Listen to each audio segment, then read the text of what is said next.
The conference is now in listen-only mode.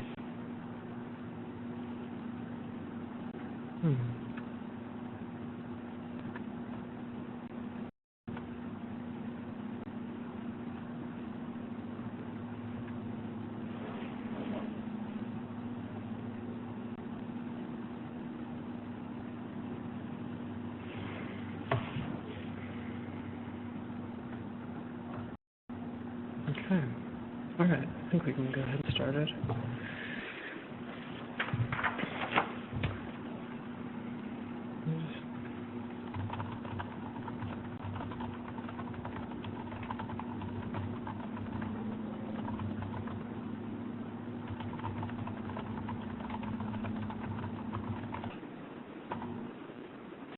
I guess you have to have the chat feature going to know to use the chat feature. Okay. Welcome, everyone, to the Nonprofit Association of the Midlands Guidelines and Principles webinar series. The Guidelines and Principles are legal compliance and best practices in all areas of nonprofit management and operations. We've built a website called guidelinesandprinciples.org where you can find a wiki database with compiled research, background information, and sample documents in each of these areas. Also on the site, you can take online assessments and immediately receive prioritized action plans based on your responses. If you've not yet been to guidelinesandprinciples.org, we really encourage you to do so. It's free and open to all nonprofits in Nebraska and Iowa. My name is Todd, and this month we're exploring topics in fundraising with Nather Detisch, Director of Development for Joslin Art Museum, who will guide us through the office essentials for fundraising, as well as development plans and fundraising ethics. Before we dive into the presentation, I want to encourage you to ask questions or request clarification throughout the presentation through the chat feature on the left side of your screen.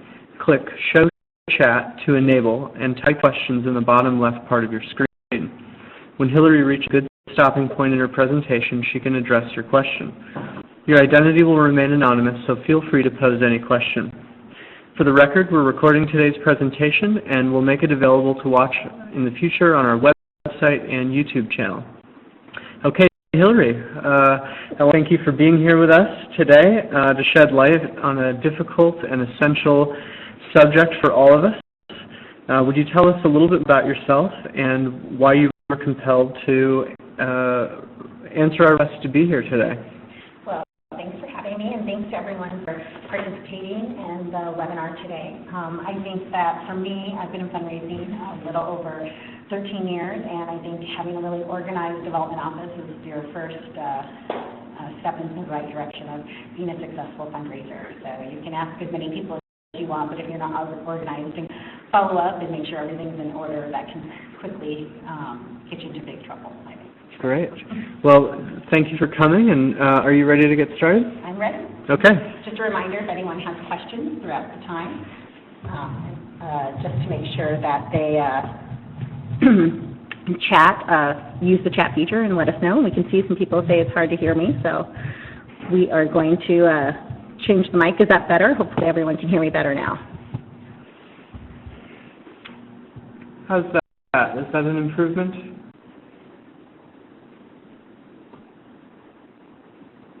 Okay. All right, great. Okay. So, there we go. All right. Okay, so today we are going to cover a couple of things throughout the webinar. The first is really about having a database and how you either get started with your database or better organize the database and the essentials of having a development database in your office and organization. Next, we'll cover a little bit about policies and procedures that can help you to ensure that you're processing gifts correctly, acknowledging gifts, and accepting gifts, in fact. And we'll cover a little bit over how to create a development plan and the use of a development plan and why you should be utilizing one on a monthly basis. And we'll talk a little bit about segmenting donors and prospects, how we do that, what's the best way to work with a donor and prospect and really build that relationship with them and not just make that one-time act. And then last but not least, we'll talk a bit more about ethics and fundraising. So we want to be as interactive as possible with you today. So the first thing is a question I have for you all. What type of a database do you use in your organization? And feel free to go ahead and mark this as we read along, an Excel database, an Access database, maybe a small professionally typed build database, which would be like eTapestry, Donor Perfect, things like that. A large professionally built database, which would be Razor's Edge, Crescendo, a customer relationship management database such as Salesforce, or something else that you're using. Go ahead and fill it out for us. We'll give everyone a couple of seconds to respond.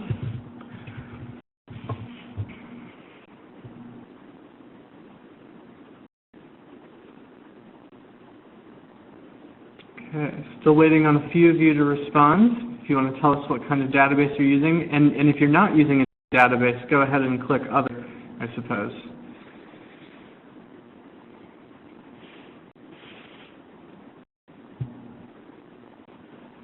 Okay.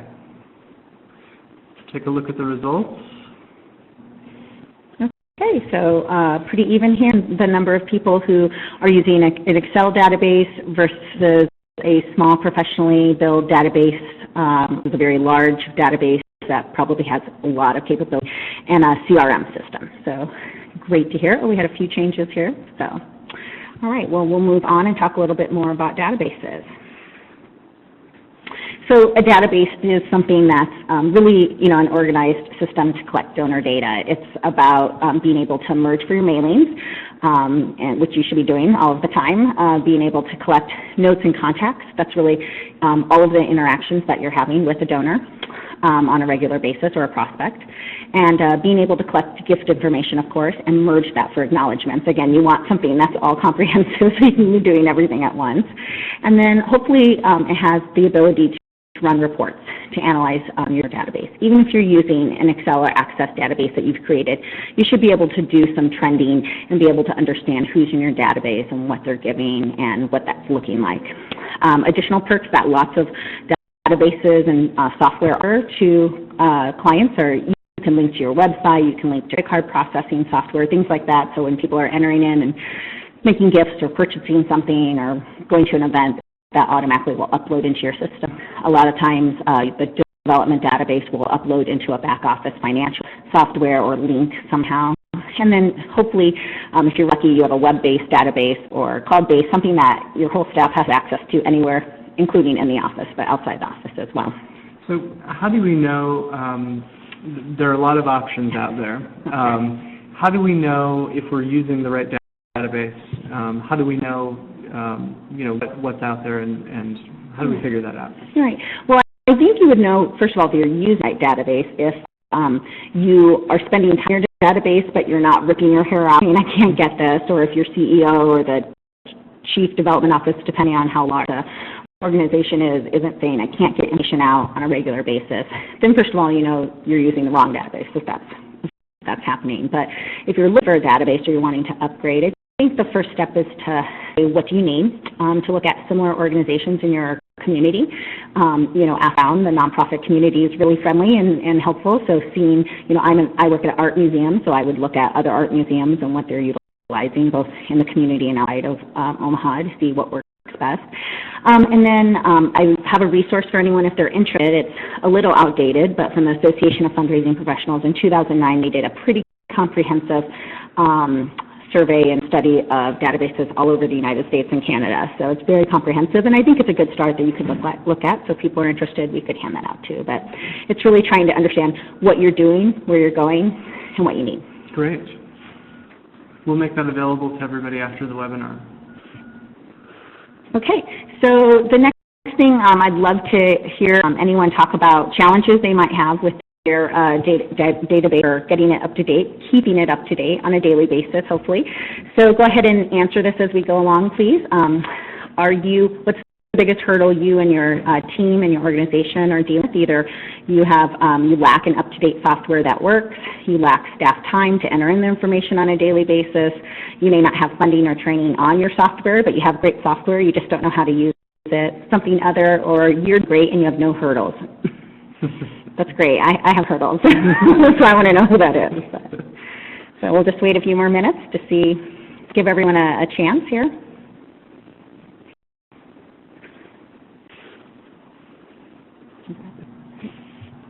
Yeah. Okay. We'll see what we have here. So it looks like pretty even of people not having enough staff time to enter in the information, which can always be a problem. No funding or training on software, which is hard if you have a great software or some software, but you haven't been trained. And then other, if you would like to share your other, please use the chat feature as we move along, and we'll see if we can help address it. And then we do have some people on the call who lack up-to-date software that works. Yeah, if you would like to share what your other hurdles are, again, share it through the chat feature and we'll address it. Your response will be totally anonymous. We won't call you out and tell everybody what your other hurdles are. So I think you're in the situation if you lack up-to-date software that works and you're pulling your hair out, I'm sure daily. I've been in that situation myself. You really have to make it a priority for you and make sure that if you're not the CEO, which there are some CEOs on the call, that the CEO understands this party. It's all about really efficiency, staff time. If you can't stuff out, why are you collecting it? And you need to collect donor information. You need to be able to understand who is giving to you, why they're giving to you, when and how much they're giving to you, and be able to say who could be giving to you. And you have to be able to have that at your fingertips at all times. So if you don't, you have to make it a priority, and hopefully both through yourself and your CEO, you are the CEO, you can get that a priority from the board and really make that a priority for the organization to put in the budget. So on the one hand, you can see how for a small organization how important this is, because if there's one person trying to do it all, then they need the software to keep them organized, because you can't remember everything. You can't keep it all inside, in your memory. And for larger organizations where you might have multiple people working on the same front, it keeps you from maybe, making some redundant efforts or keeps some things from slipping through the cracks. That's right. Okay. The larger you are, probably the more donors you have, hopefully. It's looking like that. And so the more organization you need to have and be able to really access what people are doing and when they're coming. And I do want to stress, I know we have some people on the call that you sell. Those are great starter softwares. Just look at it, design it very easily. Excel will feed access, and both of those softwares will feed into a larger, like a professional software when you have the chance. So it's a great way to start and then move forward. If you lack of staff time to enter information, I would recommend that you really need to have clear definition of goals. If you're a large enough organization, you should have a database manager or someone who has that as part of their job description at least 50% of their time. That means they are owning that database. Someone really owns it. Someone really keeps it clean. Someone really monitors what information goes in there.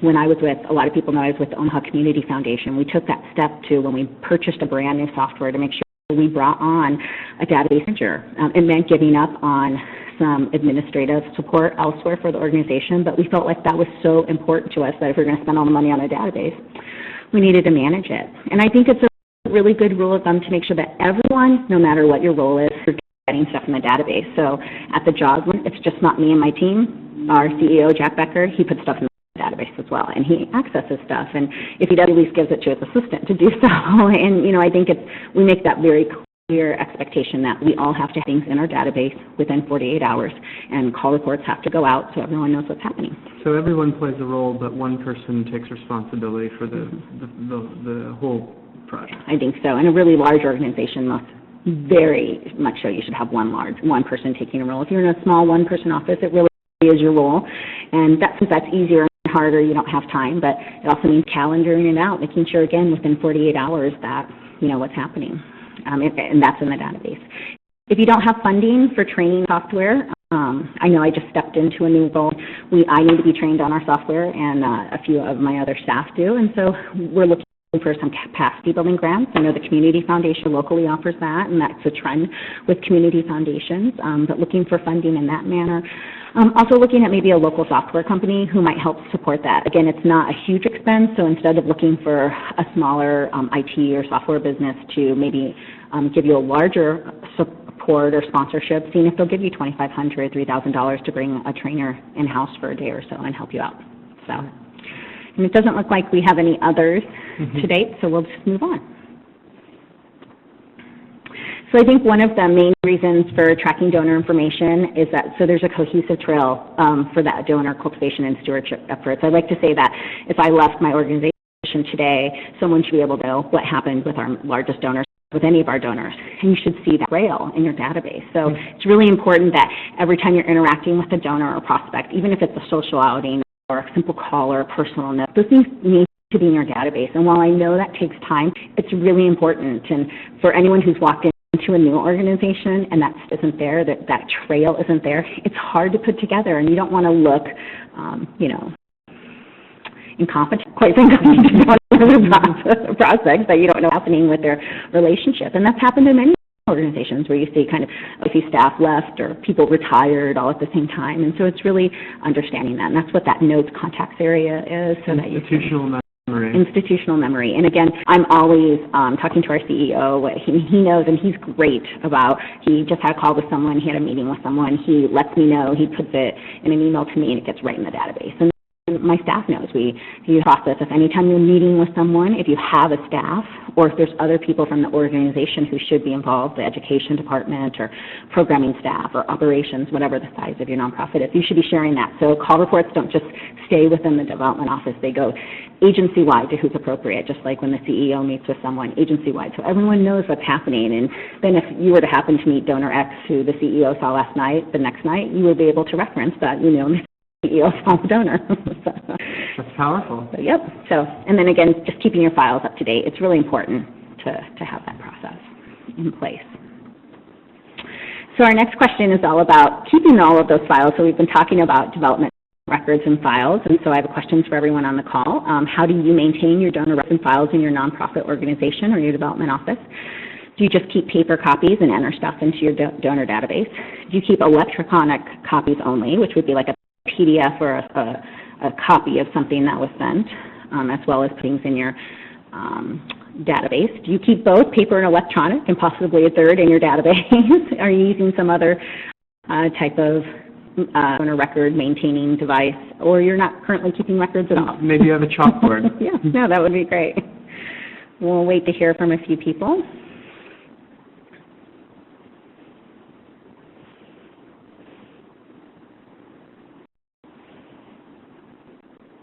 All right, so we'll move forward to the results.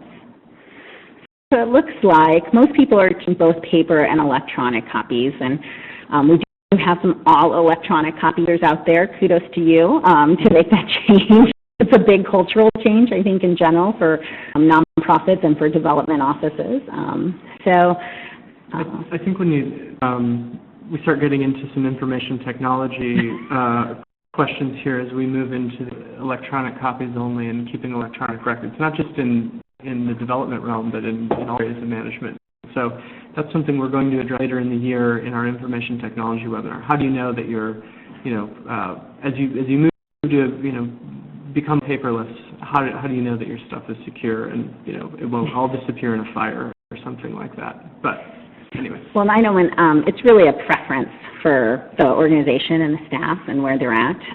When I was at the Omaha Community Foundation, it took us 2.5 years to go all electronic. Did it, but it took a long time. It wasn't as simple as just scanning in and shredding. And we worked with our attorneys and policies to put in place of why we would actually shred a paper document, what could be shredded, what needed to be kept electronic. Yeah, it all has to meet those document retention yes. and destruction policy requirements.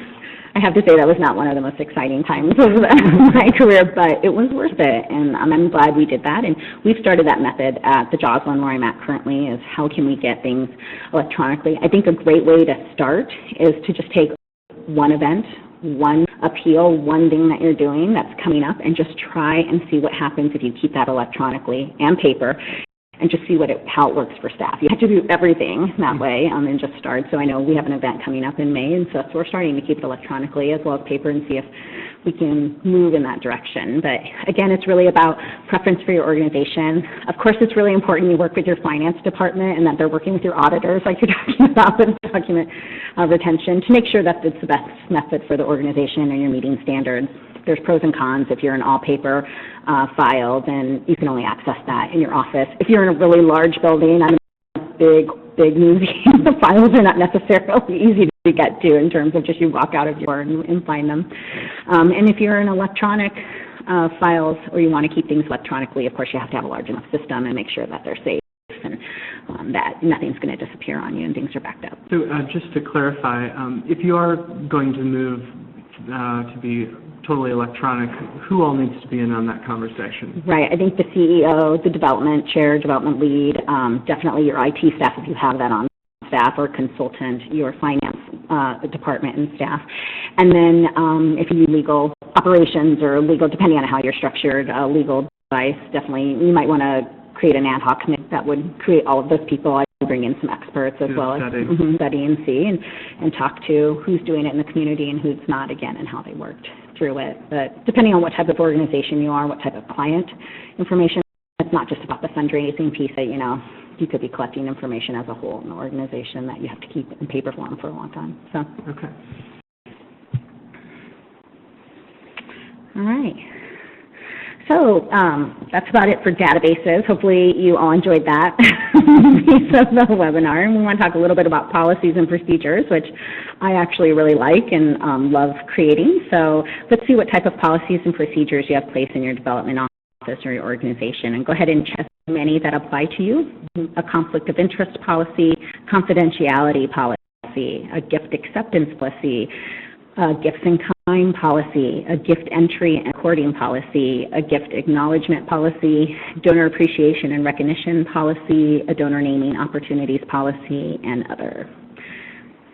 And I just want to take this moment to give a shameless plug again to the Guidelines and Principles website. It's guidelandandprinciples.org. If you go to the wiki and the fundraising page, you will find further explanation on all of these in addition to what Hillary is about to give us. So sample documents, explanations, and links to further reading. So.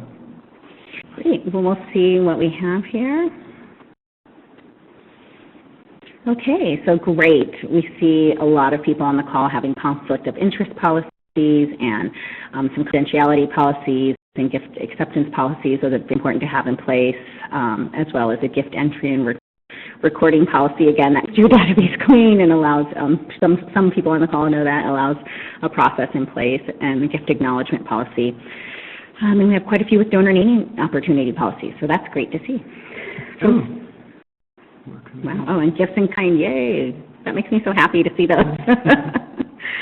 So, well, my experience has always been you need the policy when you don't have the policy. So it's good to have these in place to the best of your ability, and definitely before you need them. So, and let's review these a little bit. So a conflict of interest policy, I think most nonprofit organizations have those, but that's really an internal policy that you use for your board, your staff, your volunteers to avoid conflict of interest with the organization. Also required by the Sarbanes-Oxley Act. So I was really happy to see 100% on the conflict of interest policy.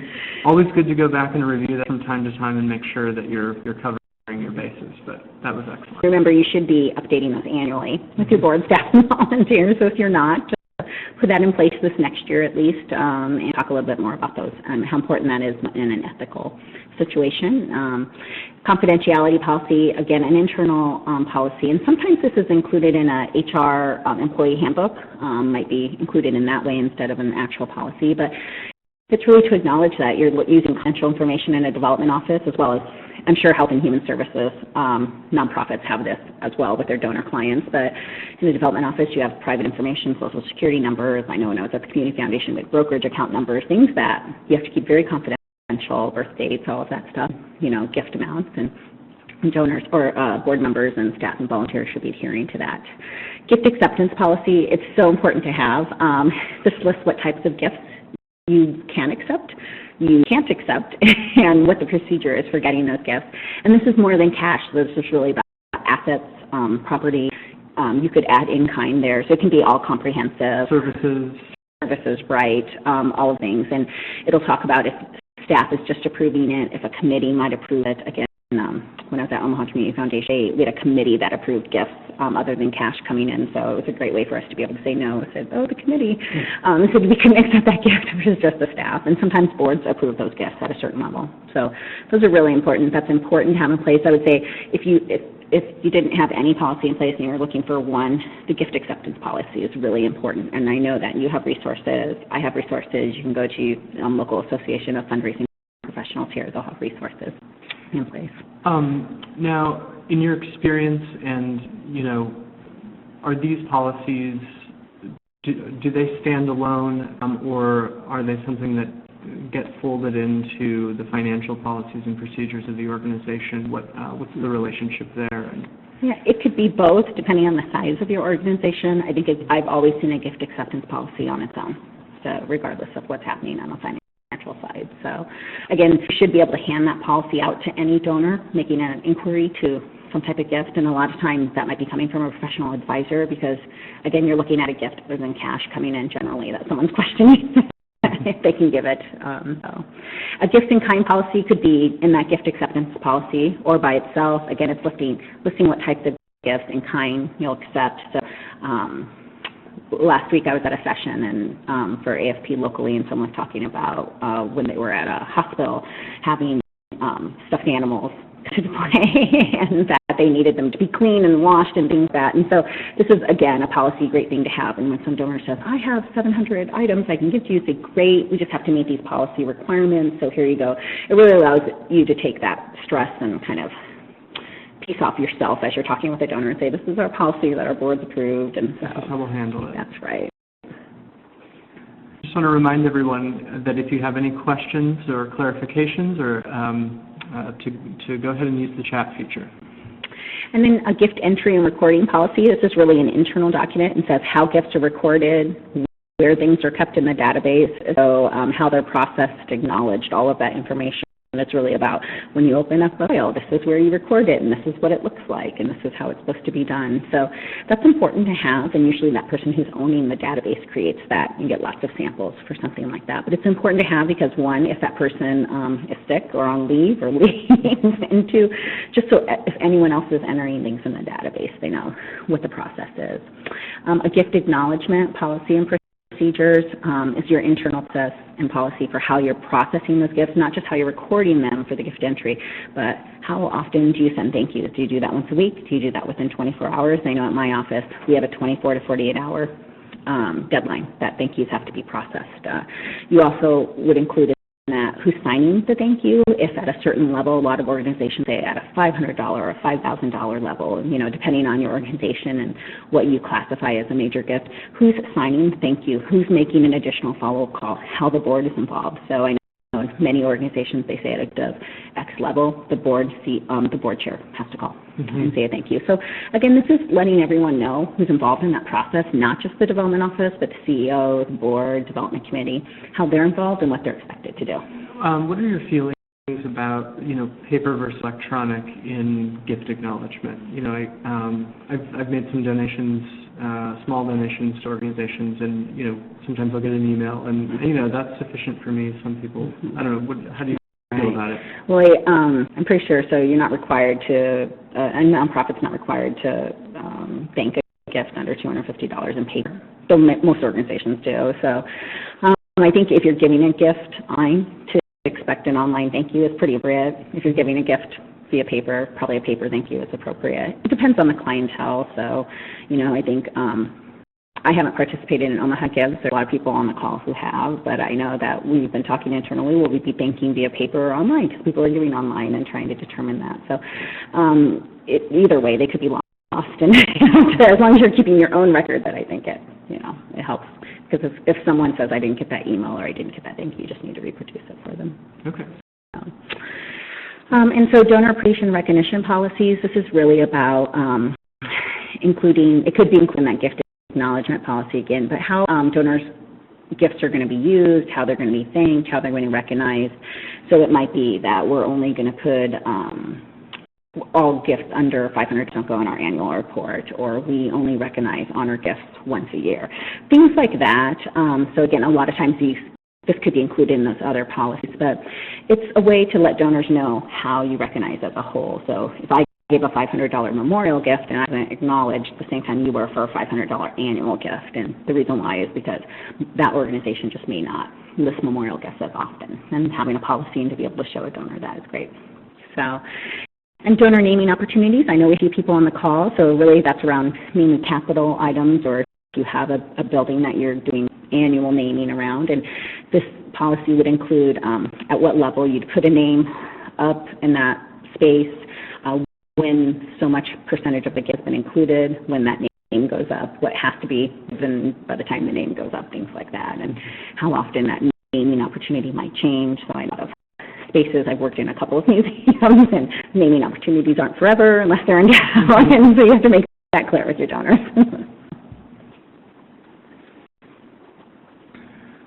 So you heard me already say Association of Fundraising Professionals. I don't think it's the only resource out there, though I'm a big advocate of it. I think it is really the professional international institution for fundraising. It really professionalizes the institution of fundraising. And so I do refer to it, but again, I would definitely go to our NAM website and I would look at our guidelines and principles, and there's other things out there as well. But AFP does publish a donor bill of rights, and you can go on the website afpnet.org and download it. I'm not going to read through the bill of rights, it's pretty long, but it's really about informing donors of their rights. A lot of nonprofits will put this up on their website. They might include it in an annual gift to a donor, and it's telling them that, you know, they get to what they can get in turn for their gift and how public their gift can be and how they're supposed to be treated as a donor. So I think it's a good thing to look at. If you want to utilize it by AFP, you have to fill out a waiver to say, you have to apply to say that you want to use it on your website. And they'll approve it, but you just have to do that. You can't just steal it off the website anymore. Good to know. So maybe as a member you can, but I think as a member you still have to do it. So if you are sitting here saying, oh my gosh, I don't have all these policies and procedures, oh no, and I need to raise money because that's really my job, just start slow and manageable. Pick one policy. Like I said, if you don't have a gift acceptance policy, that's probably the best one to get in place. Because sure enough, you'll have a situation where you need it. And definitely just do one a year, two a year. If you have an intern or someone's approached you about interning, this is a great opportunity for them because there's so many resources out there to get samples for them to put it together. You could utilize your development committee or an ad hoc committee. You know, a lot of times we only look at volunteers to be making asks, and they get tired of that after a while. So something like this, there might be some volunteers in there that they get really jazzed up about. Building the infrastructure of the organization and shaping its policies. So. Exactly. So, and then you have, of course, I put afpnet.org where you can go to the NAM website as well. So. Okay, so now we want to talk about development plans, the heart of the development office, and keeping us keeping us on track. So go ahead and answer this question, please. If you have a development plan, either yes, you do, and you update it annually and you review monthly. You might have the second one is yes, you have a development plan, you update annually and you review yearly. The third is yes, you have the development plan in place and you only update it annually. The fourth is yes, you have one in place, but you don't regularly update it. No, you don't have a development plan, sort of. You might have that or something other, and I'd love to hear what that is if you do. And then lastly, you don't know. So we'll just give it a few minutes here.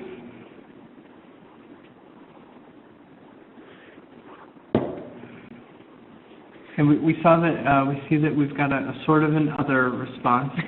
If you're willing to share, please send us what your sort of other development plan is over that, and you'll remain anonymous.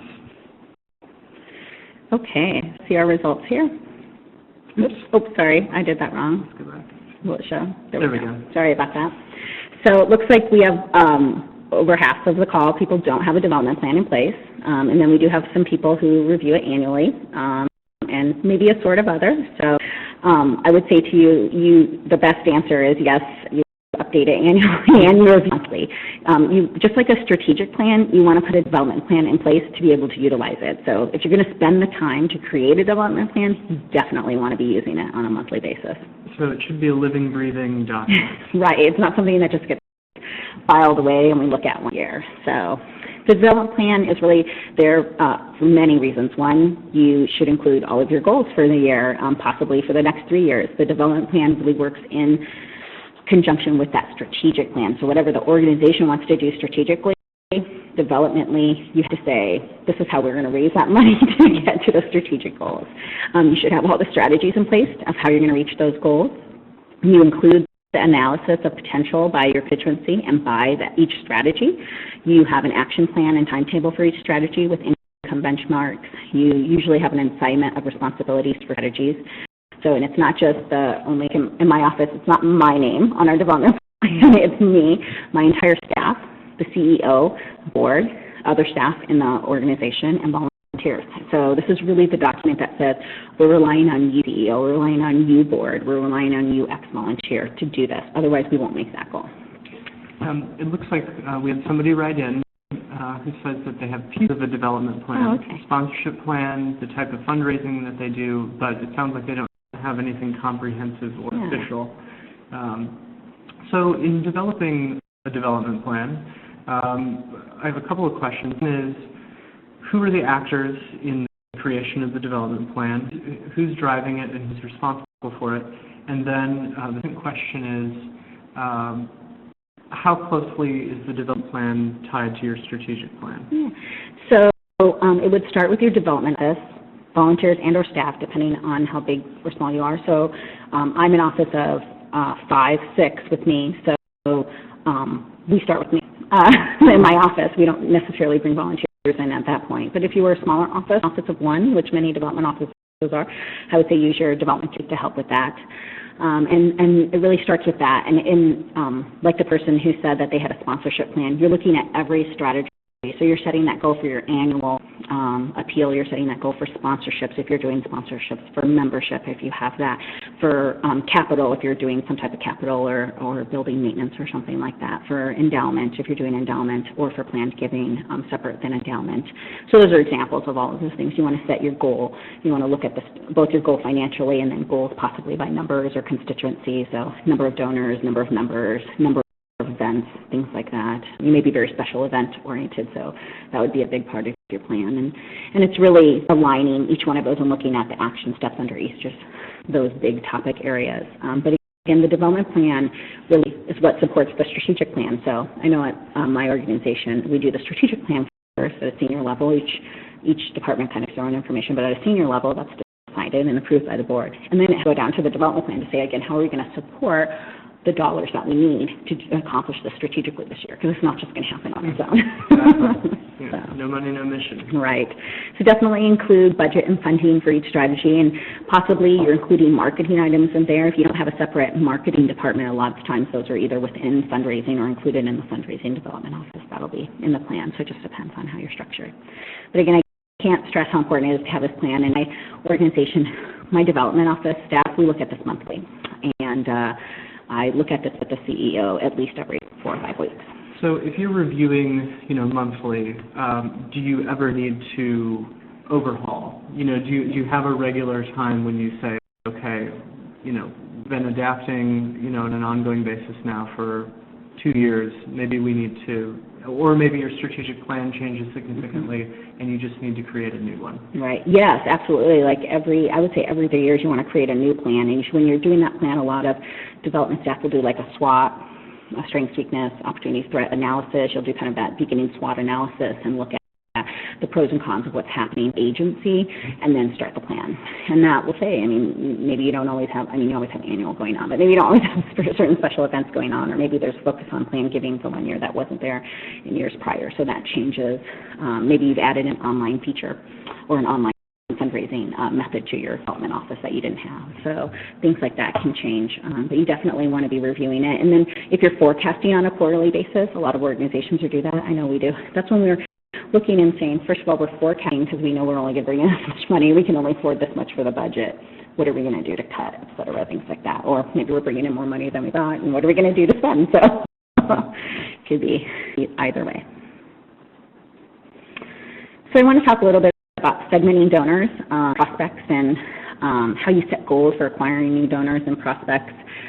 I think that's really important in that development plan to set those goals. You have to say how many, not only new donors you get, but new donors you're out to get, and how many prospects you want to work with to get those new donors. So it depends on how you're soliciting. There's a lot of information out there, but what type of solicitation you're making to how many prospects you need to get to a donor. There's models out there, I think it's like every 5 or 7 asks will get you a yes, and that changes again on the level of dollar ask you're making and what type of ask you're making. But it's really important to have that, because if you're sitting in an organization and the budget's come down and you're told you just need the $50,000 gap fill, which happens a lot, you have to say, how can you do this? I can't do this. And you have to be really honest about that. Donors aren't just come out of the woodwork. You're not just going to be able to find miraculously this one $50,000 donor that you've never had. It's really about work donors to get to that level. It's not that you can't do it, but you have to be honest about how you can do it and being really honest with the CEO and board on that. So I hear the word segmenting and segmentation a lot in marketing. And so I think, but the special nature of the nonprofit sector, means that development, has to incorporate a lot of aspects of marketing like segmenting. So knowing your audience, Right. Knowing who you're trying to reach and how, what they value, how to communicate with them, and how to tell them your story. Yeah, and how they give. So if we're giving multiple smaller gifts versus larger gifts versus what they're interested in giving. And, if you're in an organization where you have people, so maybe like a Nature Conservancy or, at the Community Foundation, we had a lot of people get assets. We wanted to only target people who had assets like land to how to give land. So you don't want to be talking about that with, who can only give, it's a great gift, but only $25 cash gifts every month. You don't want to know about how to give land. That can be offensive to them and shows them that you're not paying attention.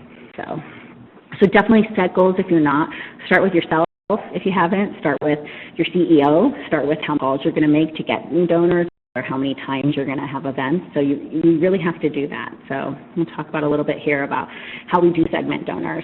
So you can segment them by the type of donor, again, annual donors, capital donors, membership donors, if they're part of a guild, if they're doing special projects, sponsorships, and giving events. Those are just some examples. You could segment by type of gifts. So we're looking at all givers over $25,000 and how we can move them up to $50,000 gifts. Not just necessarily what they're giving to, but just that they're giving at that level.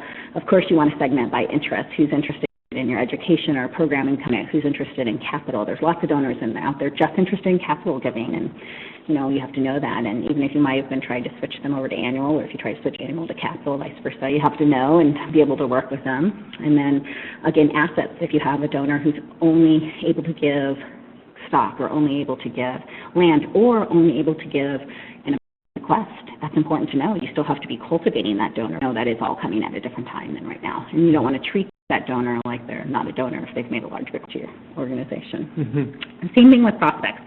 So you're segmenting your prospects the same way possibly by their possible giving level. So you might be looking at how they're giving locally or regionally. You can do that by looking at other nonprofits in the area. If they have a foundation, you can be looking at that type of 990 information, again, by their interests, by their assets, and possibly how their interaction with your agency before they're a donor. So are they attending a certain type of event? Are they coming as a member? Do you see them at a lecture or something like that? So it's really doing that and setting goals and saying, okay, we want to get X number of prospects who are giving to this donor education event to become, or X number of prospects who are attending a prospective education event. We want them all to be $1,000 donors this year. So our goal is 5, and we're going to work these 14 prospects to get 5 in, if that makes sense. It does.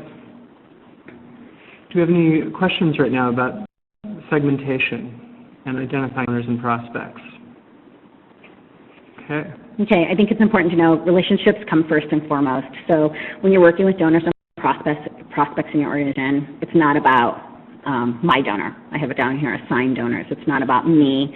I was here first. I get to work with this donor, because the best relationship, the person who has the best relationship, and I don't care if that's someone who doesn't interact with the donor on a daily basis in the development office. So example, in our office, if Brooke, who's our CEO's curatorial assistant and administrative assistant, if she knows the donor best, she's going to be the link to the donor, not me or the CEO. Really about that relationship, because we know that's who the donor feels most comfortable with. We know that we're going to get better results that way. So you have to really take your ego out of it when you're fundraising and working with donors, and it's not about me.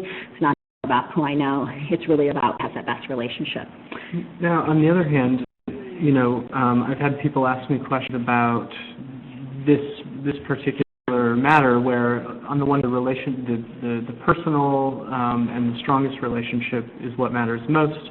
But what do you do when, how do you strike a balance between making sure they have a relationship with the organization and the mission, so that if the person who they have the relationship with leaves for whatever reason, you don't also lose that person? So how do you reconcile that? So it's what I like to call teaming up. So, for example, I'm new.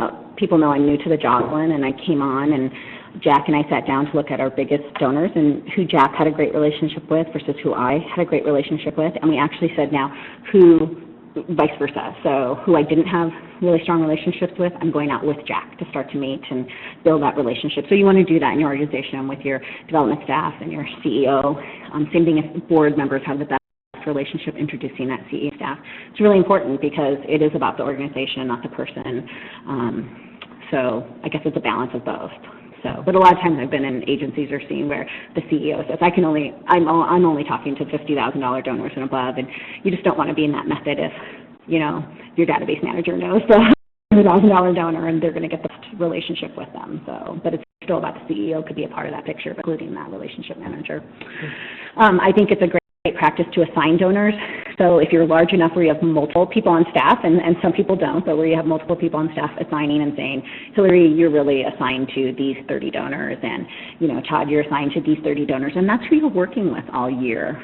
It doesn't mean that you're not working with anyone else or you can't answer a question, but when we talk about team donors and cultivation and how we're stewarding them along, you have to have conscience. So if I know I have to be working with these 30, that's kind of my priority, not the database of 150. Mm-hmm. So again, you want to set goals for donor renewals and donor gifts. We've talked about that. And you want to talk about donor touches versus solicitation. So I would love, if I had a question here, like raise your hand if you've been in a situation where you have to make an ask to a donor and they've not been cultivated enough. I'll raise my hand, and that's really that one-time ask, and we're never doing anything else, and we're really never talking to the donor other than that thank you. So it's really about getting the donor interacted in your agency and understanding that every conversation cannot be an ask. And in fact, most conversations need to be just learning about them and getting them involved and seeing what makes them tick. And one conversation is about an ask.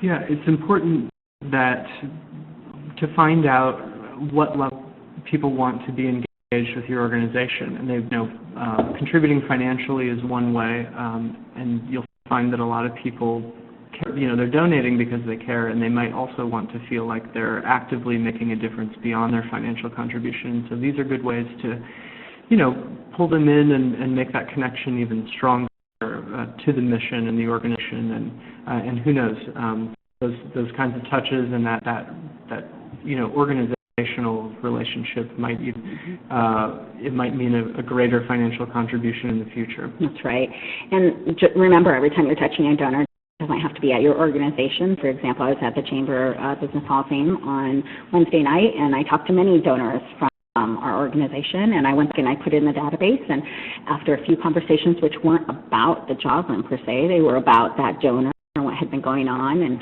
about me personally, I went ahead and followed up, though, and made some asks to see if they'd like to come in and have coffee. Again, not to have asked for money, but following up then from a professional place. So it's not just about always being in your space or your organization. So I did have a question to pose if anyone has unique ideas on a stretch budget of how you have some donor touches. So if you have those and you want to share, I couldn't think of a whole bunch off the top of my head. This is what I put on here, but I think anything you can do. I know a lot of people struggle with like a donor touch. Should you do a holiday card, or should we not do a holiday card? Or some people do a Thanksgiving card, which is a holiday, but not during those December holidays time. So it's great to do. It's not religious. So right, exactly. Exactly. But I know I've thrown on at agencies before, like a Valentine's Day art and showing your love to donors that way, like something in a Valentine's way. It's kind of a great way, and can be a cheaper way to do that. Especially if you work for an organization with kids, you could get them to do a project for you. So if you have something to share, feel free to do that with us through the chat feature, and we'll share it. Again, it's anonymous, but we'd love to share ideas with the group. So last but not least, we want to talk ethics today. It's really important to say, why should we have ethical standards? Why are those important for us in the fundraising and nonprofit professional? Of course, it's the foundation for how we're maintaining public trust in our nonprofit organizations. We've all seen, unfortunately, things happen with use of dollars and how that can hurt not only a specific organization, for example, the American Red Cross, we've seen that nationally, but I think it hurts nonprofits in general. It hurts you no matter what when people see you. Yeah, there's nothing worse than seeing an article in the paper about some organization and, you feel like suddenly you and your whole sector being lumped together and sort of, there was a series of Washington Post articles last year about, and then I think articles in the Tampa Bay newspaper that was just trying to out organizations for, not being ethical either in their fundraising or their financial management. And, one organization can do a lot of damage to the entire sector in respect. And so this is also a reason why we need to have ethical standards throughout and ensure that everybody is adhering. Right, and so it guides our professional behavior as we interact with donors. Standards provide a source of information that can support and assist the development professional in how we act, and it, of course, ensures that organizations adhere to an ethical standard. And all of these things that I listed, I found on AT.net. They have a huge section. They've really dedicated the last 3 to 5 years, actually, on ethical standards and fundraising, and they have an ethics, I think it's an ethics survey you can take to see kind of where your organization is at, and lots of resources. So really taking it seriously. So again, Associated Fundraising Professionals was founded in 1964, formerly as the National Society of Fundraisers, and it took that major step of enhancing what we mean by fundraising professionals with developing a code of ethics. So I have given that to Todd. If you want to use it, if you don't have it, you have to be a member, or you have to be able to download it and get permission. But it goes along with that donor bill of rights. And in order to become a member of AFD, find that you're adhering by those ethics. So it's very, very serious and good, I think. So here's a great, if you haven't read it, Marilyn Fisher's Steps in Ethical Decision Making and Ethical Decision Making in Fundraising. Really, these are the 5 questions she says to ask when determining what is the more ethical path in a situation with the donor. So you want to review what are the critical facts of the situation, looking at the problem from all sides, not just your side. What else do you need to know, and how serious is the issue? And then what are the key, perhaps, competing values and ethics at stake? Is this an issue of honesty, of respect, of justice, accountability, fairness, all of the above? And rank those values and ethics in priority order by impact and importance with your organization and how it's going to affect your organization. And then who are the players and stakeholders that are involved in this decision? Does it involve a donor, a client, just your staff, the community volunteers, or in large overall philanthropy? Rank those again in priority by their merit and the dilemma, and then realize the negative impact it can have on each stakeholder. So, what are the driving forces in the situation? Where's the pressure originating from? May the pressure be without merit? What course of action will send the pressure? In what direction? And can you define an option that wouldn't have negative consequences for you and the agency, or is damage intolerable? And I know, I sit here when I read this and I go, that's never going to happen, but it happens, and it happens a lot, and suddenly you find yourself in an ethical dilemma and what to do. So, and what's the worst case scenario in the sector impact on all of the players? So who are the most vulnerable in the situation, the most resilient? What are the long-term implications not only for the organization but the donors possibly involved, and how would justice or lack of justice affect each side? This sounds like a great book. And does it take you through scenarios or case studies and apply these questions so that you can get a better sense of what's... And I thought I had a copy in my office and I didn't see one, but we might even have a local copy in our AFP library, so I'll take a look for you, for anyone who's interested. But you can Google it and find it online. Excellent. So I have some case studies I thought we'd go through as a webinar. So hopefully this helps you a little bit. So the idea here is that we're going to read a scenario and then try to guess what the issue is here. And Hillary's going to clarify what exactly the problem is in each of these case studies. So our first case study is there's a local nonprofit arts organization that primarily serves children and has offered a 7-figure multi-million-dollar funding opportunity. That's a result of the state tobacco funds. So, I mean, great. Like, I'm sure everyone on the call, just like myself, woo, 7-figure multi-million-dollar funding opportunity. I'll take it. But I think because this is an arts organization that serves children, they have to look and say, should they take the funds and create an endowment that will assist in providing operational funding for the future? So maybe you want to think about that for a second. And I think we have to ask the question, what's the dilemma here? Is there a problem with accepting that money? Yeah, why don't we just send them our routing number and account number and tell them we're ready for the transfer? Well, because this could be about tainted money or about the conflict between the mission of the nonprofit and the source of the funds. So I would say, what are the values of the organization? If this is an agency that's serving children and they're promoting non-smoking, where smoking's not healthy, you might want to think about that if you're going to accept dollars from dollars that were a result of tobacco misuse or tobacco use, and what that looks like for the organization. So what's the mission? Does the organization say that we're going to promote healthy lifestyle? So, if that's the case, or if you were an organization that was only promoting a healthy lifestyle, would this work for you? It's hard to make that right decision. It's hard to say when there's a lot of multi-million dollar spending on the table, but it's really about again, those questions we just went through. What's going to be the impact on you if you do take the money or if you don't take the money? There are a lot of newish or just revamped versions of old models, but a lot of attempts to help organizations create sustainable funding sources through cross-sector partnerships. So finding some kind of mission alignment between the organization and maybe a for-profit business, and so that you're not annually trying to meet your goals, and you create this long-term relationship.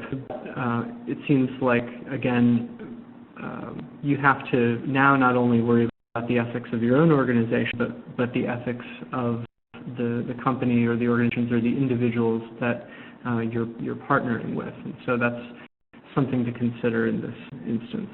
Absolutely. Okay, case study number 2. A local nonprofit organization has a very small staff, and the executive director, who is unpaid, is responsible for securing all of the operational funding that is needed annually. The organization holds a large luncheon with a high-profile speaker once every 2 years. That's great way to raise money. But the executive director wants to hire an individual to solicit gifts, the sponsorships, underwriter, table sponsors, ticket holders, everyone who they're trying to get to this large event, and offer that individual a commission based on the overall profits made by the luncheon. So what do you think about that? So essentially a cut off what they're raising. Yeah. Right? Yeah. So we see that in the sales sector all the time, right? Yeah. So we'll help you raise the money, and it sounds like a great deal because you only have to pay me if I do a good job, and Right. my compensation is commensurate with my performance. We all love performance-based. That's right. Pay? That's right. We do. I thought so. I want a bonus based off how well I've done. So, but this is about a huge dilemma in the fundraising world. So it's really about that commission finder's fee or commission-based funding. So the E-Code of Ethics, which we do have a copy we can send to people who are on the call, really states that members of AFP, so again, not a member of AFP may not adhere by this, but that ethical fundraisers who are members of AFP won't accept compensation or enter into a contract that's based on a percentage of contributions, nor shall members accept finder's fees or contingent fees. They can accept performance-based compensation, such as bonuses, provided they aren't based on a percentage of the contributions. So it could be, if we hit our goal of 350, donors, and we hit our goal of X dollars, and we hit this like a 3 or 4 tier goal, then you get a $2,500 or $5,000 bonus or whatever it is for the agency and the organization. That's definitely okay, and it's a great way you want to compensate and for good work as much as you can, but definitely you don't want to be taking a cut. And I think that what that leads to when we're paying someone a percentage of what they're raising, it takes away from the fact that building relationships with donors doesn't always result in a gift that year or that month or that time. So a lot of times it's years and years of building to get a gift. So, unfortunately, someone could get the cut years later for something they did or not get the cut for something they did, if that makes sense. Now, this might sound more like an accounting question, but in terms of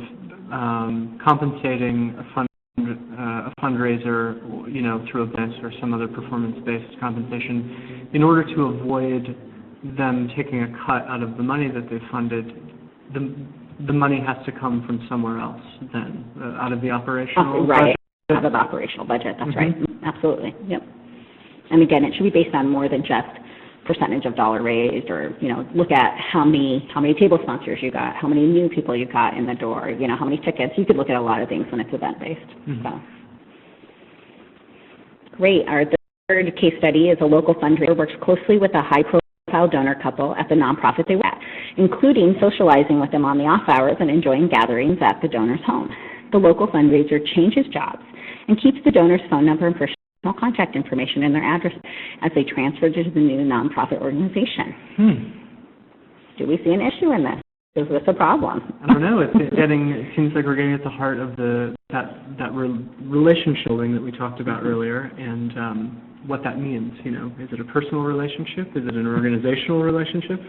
What do you think? Right. Well, I think it's hard to say. So I would say if personally the fundraiser is going out with the donor couple on their own, socially, and not talking about the nonprofit and doing that quite frequently, it probably is a personal relationship. Would you call them just personally and share some information, you know, are you Facebook friends, like that, then it's probably a real personal relationship. And you could take their information, it's your own information. But if every time you're meeting with them, even if it's at the donor's house, and it's really about work, and you're really there representing the organization, which I know it's hard to draw those lines, it's not just black and white, then it's about saying you shouldn't take their information over, and if you wanted to, I would ask the donor. I would be really transparent and say, you know, I'm moving jobs, obviously they know that, and I would love to take your information with me to the new agency. Are you okay with that?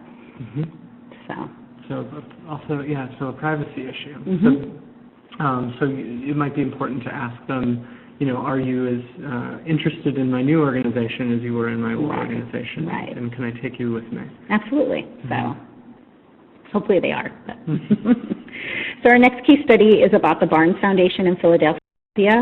Probably many people on the call have heard about this, and we have a clip from the trailer for The Art of the Steal, which if you haven't seen it, you should definitely see it. Please let us know if you have any issues viewing or with the sound, and we'll try to figure that out. Okay.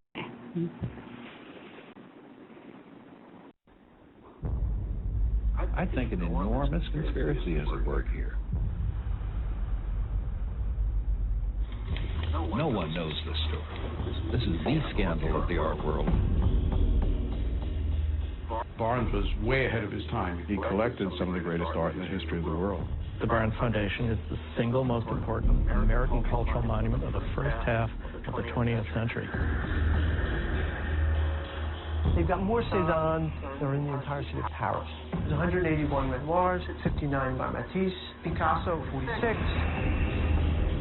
It is the greatest act of cultural vandalism since World War II. I had an art handler there, and the first time she picked up the Van Gogh Postman, and she sat on a bench and she cried.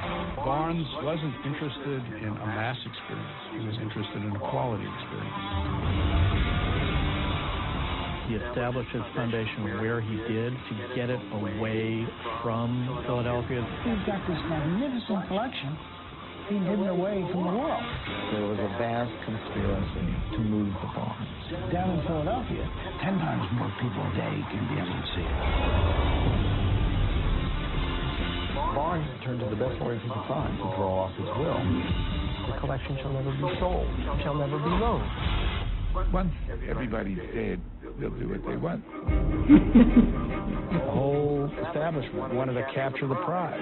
They wanted to move the Barnes to downtown Philadelphia. Who speaks for the art when so many political forces are at work against it? These are not people who are concerned about the art. These are people who are concerned about money. Culture has become big business. Culture is an industry. It's about who controls $25 billion worth of art. It was Barnes' art. These people, these vandals, stepped in and took it away from them. The forces wanted it moved no matter what. It'll be a tragedy, and it'll be a tragedy long remembered.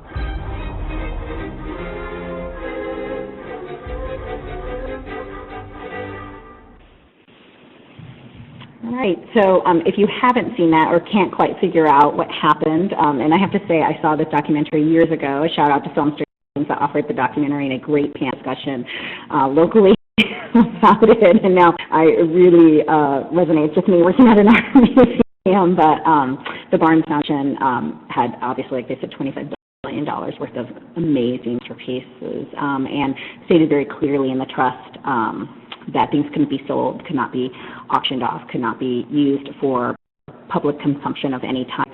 The Barnes Foundation mansion, or that house where he lived in, where you see is, I think it's in Marion, Pennsylvania. It's outside Philadelphia purposefully, and that there would be like 1 or 2 days a week that students could come, and it was really utilized for a very small student art, student type of cultivation work. And so what happened is everyone died, and the trustees continued to move on, and it's just a really interesting case study about Mr. Barnes' intentions and his intent of what we're talking about art. And now anyone who's been to Philadelphia will know that Barnes Foundation is public in Philadelphia, and you can go an entire collection that hasn't been sold is able to view. So definitely, if I do that, this dilemma about stewardship and donor intent. And no matter how much you think, and I just had this conversation with someone internal to Joslyn who went to Philadelphia last week to see it, and was saying how beautiful it was, and I was, no, this is about donor intent.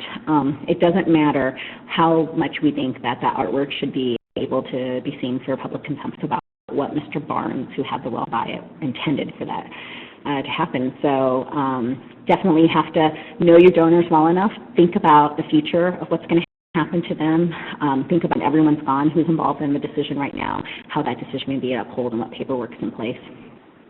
So yeah. It's important, and it's going to require some planning and some real honesty about the transient nature of life and what people want with their gifts. That's right. And again, it's not about the organization; it's about that donor intent.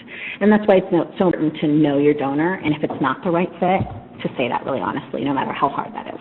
So, okay, so we only have 2 case studies left, just for people who want to know. So the 5th one is local nonprofit organization is beginning a large capital project to double the size of their current space. The major benefactor to the project, who's going to give that major kind of naming gift opportunity, is a local philanthropist who also owns a large construction company in town. So the nonprofit organization decides to hire that construction company after the benefactor has already committed to that lead 7-figure gift. Do you see anything wrong in this situation? I don't know. It just seems like, you're just, making friends, and, the next thing you know, your children will marry each other. That's right. That's what it's all about. No? So it's really about, are you giving business to that construction company because of the donor? And that conflict of interest we talked about. That's why it's so important to have that conflict of interest signed by your board and staff and volunteers, and make sure that you have something in place that they're not making a decision, they're not involved in that decision. But I think, you would question, were there multiple RFPs accepted? What was the decision process? Who was involved in that process? Was it that donor? Was it someone from the company? Was it just the CEO and no one else?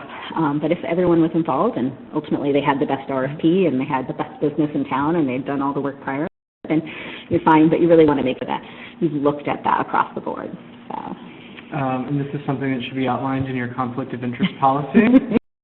Which 100% of you have on the call. So, make sure you keep reviewing that, especially as your projects change. If you do a capital campaign, or suddenly you need a new business plan or a marketing plan, and one of your board members or a donor says, "Oh, we can do that for you." Just remember that you have to review your conflict of interest policy and go through the right channels. That's right. Okay, our last case study, a local fundraiser for a nonprofit arts organization. You can see my theme here. This could be any organization.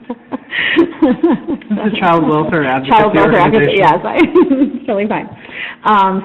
They've obviously the fundraiser and the donor have built a strong relationship, both professionally and personally, with a large benefactor over the past 25 years. So that's a long relationship. Wow. And the donor has no children and decides to leave the bulk of their estate to the organization. So the donor asks the fundraiser if they can act as an executor for the estate, and then the donor also lets the fundraiser know that there is a provision in their will, include an outright gift to the fundraiser directly for their friendship and guidance. This really happens. I know people, it never happened to me, but this really happens. Wow. So that's a good fundraiser who's built that relationship for 25 years. I might be in the wrong business. So what do you think? I mean, is this ethical? Is Is there anything wrong with this? Any ethical dilemma at all? It seems cool to me. Yeah, that would be great. You could just get that outright gift, do an add-on to your home information. But this is really about that relationship and what should that fundraiser do, what are their options. So, again, I think it's totally ethical to accept that gift, no matter if there really is friendship.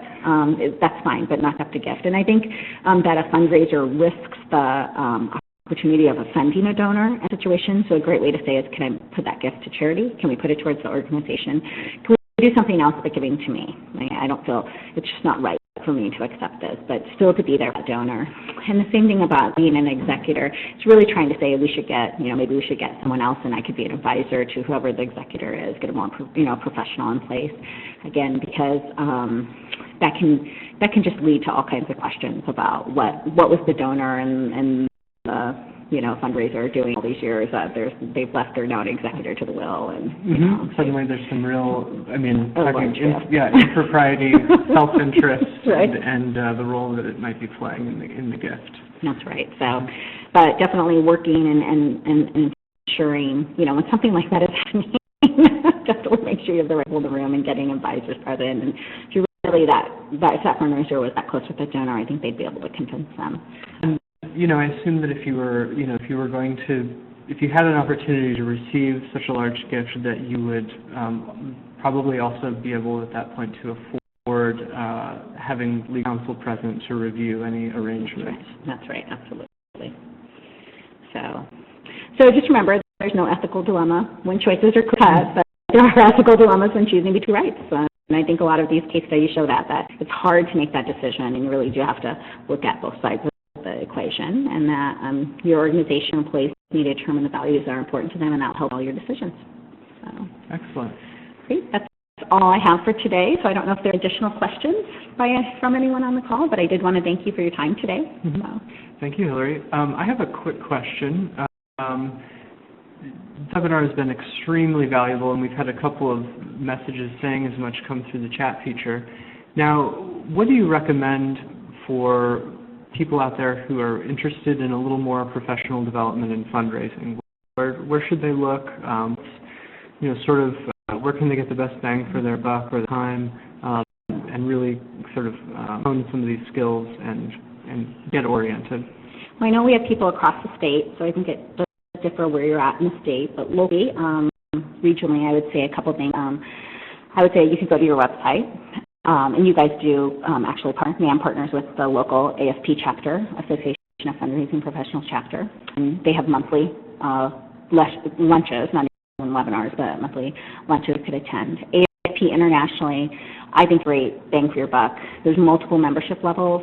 There's the small nonprofit level where you can just pay for anyone to go to anything, so person at a time. It's not individual where I'm a large organization, so I have my own membership versus someone else in my agency. But they have different types of memberships, and their website is a wealth of resources. So for example, when I was putting together this presentation, I downloaded 15 different policy samples. When you're a member, you can access all of their resources, and so that's and they always have additional resources of experts in the nation who are speaking on this or really leading the front. So I think that's a great resource. Locally, University of Nebraska in Omaha has fundraising courses, both undergraduate and graduate. I'm going to be teaching one this fall, so I want to do that. But they partner with Policy Straw Hat Consulting Firm for a certificate program, and I think that's a way to beef up on courses again. And then, of course, the Indiana School of Philanthropy offers courses online and in person. Sometimes there's a great partnership here with Peter Hewitt Foundation. I don't know if they're offering it this year, but every 2 years they'll offer nonprofits the opportunity to participate, and those courses are top-notch. I've taken many of those. So I think those are kind of the local things that you could get involved in and really help yourself, and going to the library. And AFP has resources where you can just check out books. So. One other quick question I have is, it's important for everyone in an organization to be familiar with the content of this presentation and beyond, but how do you know when it's time to hire a professional fundraiser versus, getting certified yourself? Or, when do you reach out and hire a consultant or a fundraiser, and, what advice do you have in that realm?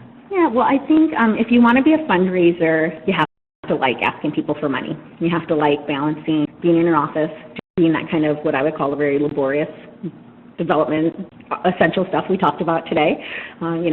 Some of my time is spent behind the computer, entering stuff into the database, writing thank yous, doing follow-ups, stuff like that all of the time. But you have to be able to do that and then not be afraid to get out there and make an ask and make a calculated ask.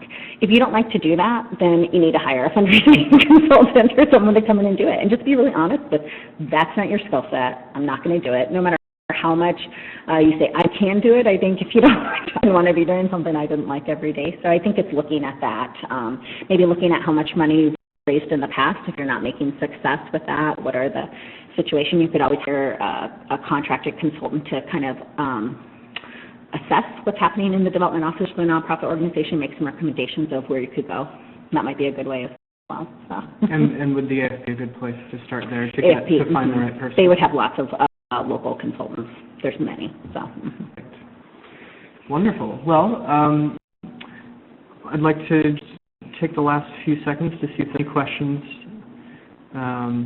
and if not, we will conclude. I want to thank Hillary for coming out and spending time to share your expertise, wealth of knowledge, and taking us through some really real-life scenarios and helping us understand what to do and how to think about them so that we can remain ethical in our fundraising, uphold the public trust, and cultivate and maintain relationships with donors.